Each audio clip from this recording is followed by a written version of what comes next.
One word to describe my childhood is chinmoku. Silence.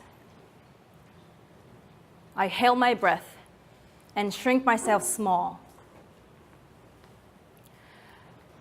Sometimes my father gave me the look of annoyance, disapproval, irritation, and said nothing. My father is a well-dressed man, 6 feet tall, wearing custom suits and custom shoes. He always said posture. And he looked good in suits and tie. My mother, she stayed home all the time. When my father is hungry, she gets up and cooks for him. No word exchanged. I'm from hometown of Nagasaki. The view from the airplane window of my hometown, which is a small island of Nagasaki, is a picture of paradise.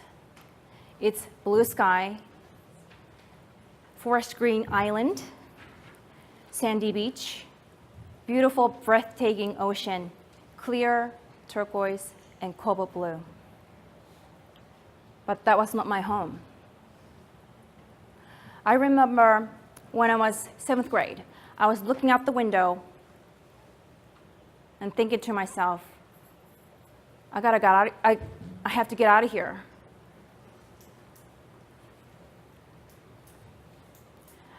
I didn't exist there.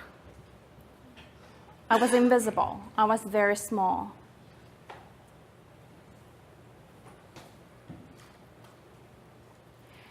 So there's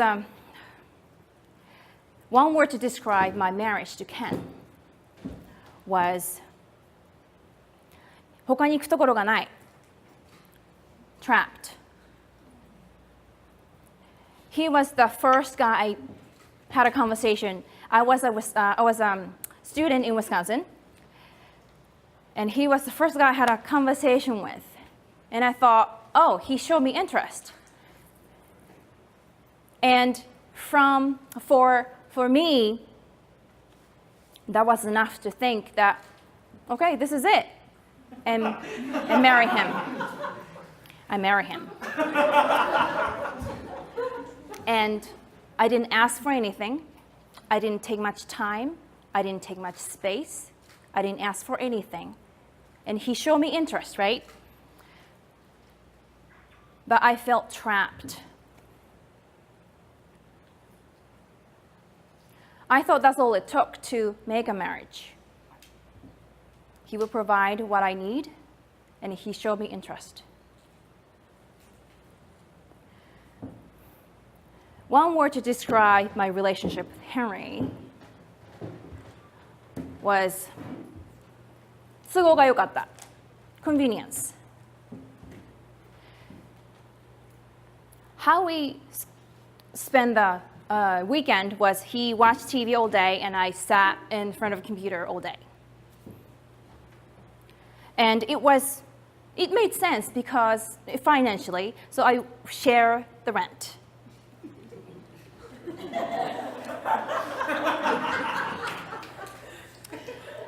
And a few years into the relationship, I got pneumonia. I had fever for days and stayed in bed. And I knew something was very wrong. I don't have family here. I don't have a sister to take care of me. So I asked Henry to take me to the doctor. And he said no. That was bad enough. I had an appointment with the immigration office to renew my green card. You don't want to reschedule that appointment. So I had fever and I had to go to the appointment. I asked Henry to take me to the office, and he said no. I remember I was waiting for the train to go home in a cold, windy day. I felt weak, but I was really pissed off and sad at the same time for what I got myself into. I had a conversation with Henry, and I expressed my unhappiness.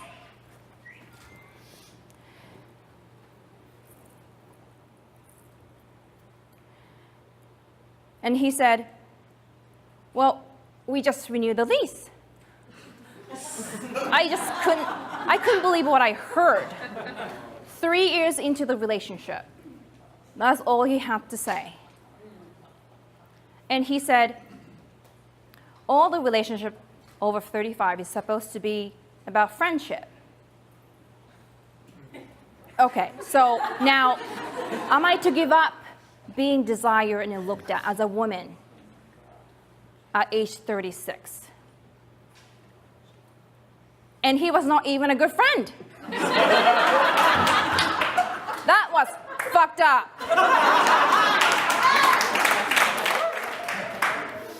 But somewhere within me, I don't know where, but somewhere within me, I knew that I deserve much, much more. I can find someone who adores me, who adore me and love me for who I am. One morning I was walking to the subway, and I had this moment of realization.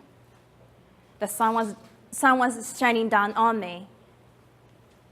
I don't have to go to the gym anymore.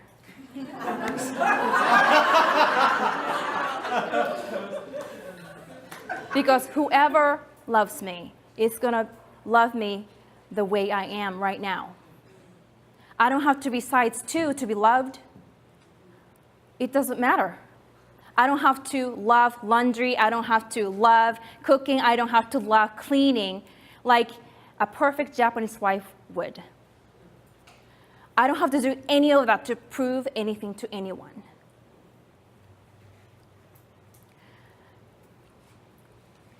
To describe my relationship with Ryan is 全然期待してなかった人 unexpected. I married a man who I never thought that I would marry, a guy who can't tie a tie. Words to describe my marriage to Ryan is fun, easy, connecting, sharing, sandwiches, cinnamon rolls, and pancakes. One day I was coming back from Japan, looking down the window, and I saw New York City. It was gray, it's messy, it's dirty, it's noisy, but I let go of my breath. I'm home.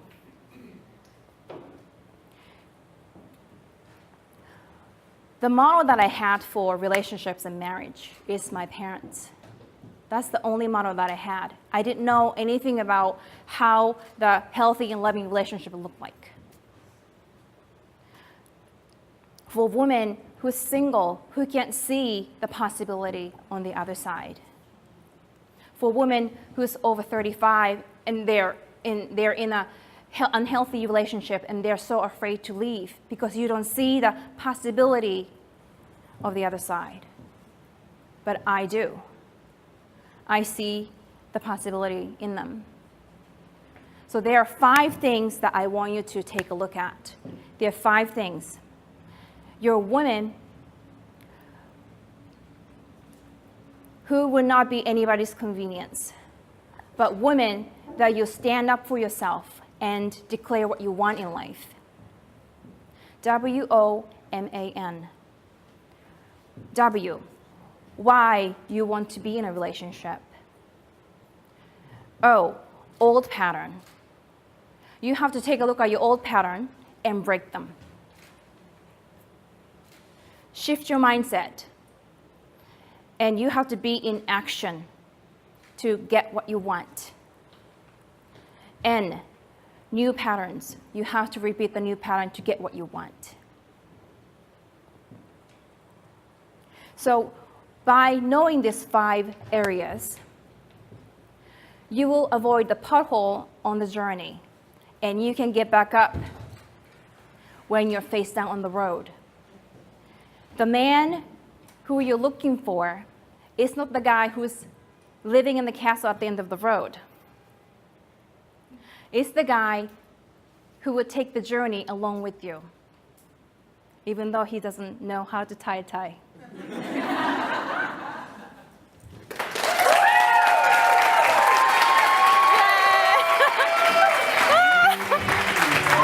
Allow yourself to be acknowledged. Thank you.